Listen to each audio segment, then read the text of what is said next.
population of Filipinos in the entire country. Overall, 40% of all Filipino seniors live here in the GTA. Close to half of all Filipinos who are 65 and over live in the GTA. That's really important. So those are just some basic stats. Again, when we apply for funding from the government, we want to make sure we have some facts. And what's really important for us when we did this research is that we have a representative sample of participants. So what did we do? We actively recruited 250 participants. 250.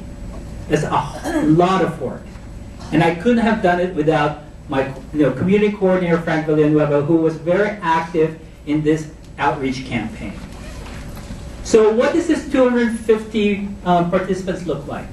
They're from all over the GTA. From downtown Toronto, Scarborough, Milton, North York, Brampton. We even went to different meetings across the GTA, went to different events to make sure that we could recruit as representative a sample as possible.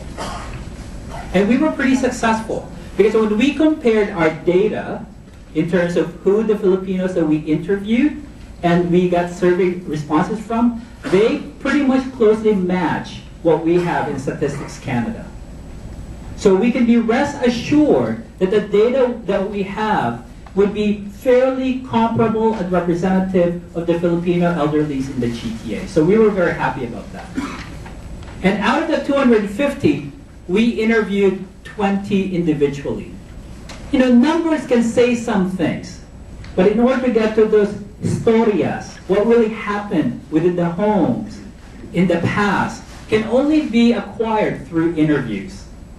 So we interviewed 20, 10 men, 10 women, roughly from 1 to 2.5 hours, and all these 250 surveys and 20 interviews were wonderfully input and transcribed by both Fritz and Carlos. So I just really questions about the research methodology, I'd be more than happy to talk about that, but I'm going to skip that. So, what do we have? So I'm just going to highlight about 7 findings.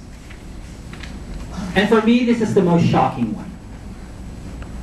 About 7 out of 10 Filipino elderlies in the GTA live in poverty. So the overwhelming majority of our Lolo and Lola, those who are aged 65 years and older, live in poverty. And since Canada doesn't have a very clear definition of poverty or what it means to have low income, we used the LICO definition, the low income cutoff. And for 2012, for one person, if you live alone, your low income cutoff is about 23,000, mid 23,000. And for a family unit, and here we use a family unit of 4, just to have a generic number, the cutoff limit for the low income is about 44,000. What does this mean in relation to our community? What we've seen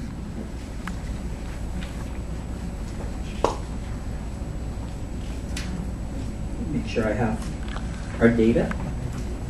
It's about 74% of all our respondents have individual yearly incomes of $24,000 or less. So that's roughly about $2,000 each month or less.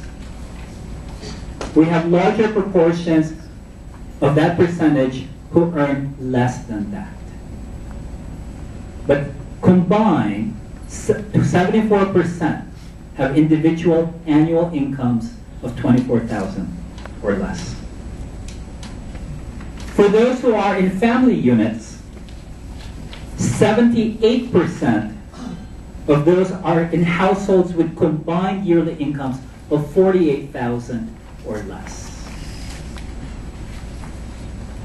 So that's roughly about $4,000 each month in a household of 4. So what we're seeing in terms of our data is the overwhelming majority of our elderlies are really at the cusp or below the low income cutoff as defined by Statistics Canada. That has enormous consequences for the overall well-being of our elderlies. Because if they're at low income for Canada, for Statistics Canada, it means that you spend more than 20% of your income in housing, food, and other basic necessities. So if you spend more than 20% of your income, then you're actually somewhat in an economically vulnerable position. But this is something that's really profound in our study, that 7 out of 10 of our elderlies live under poverty. Things too, that those who migrate to Canada from 1991 onward have much lower income than that. So our newcomer elderlies are actually in a much more economically vulnerable situation compared to those who migrated to Canada prior to the 1990s. And the second thing is what we found is women, or elderly women, are in much more vulnerable position in comparison to the men. And that particular statistics in terms of elderly, racialized, minority women being more economically marginalized is consistent across the country. But it has a particular impact, particularly with Filipinos.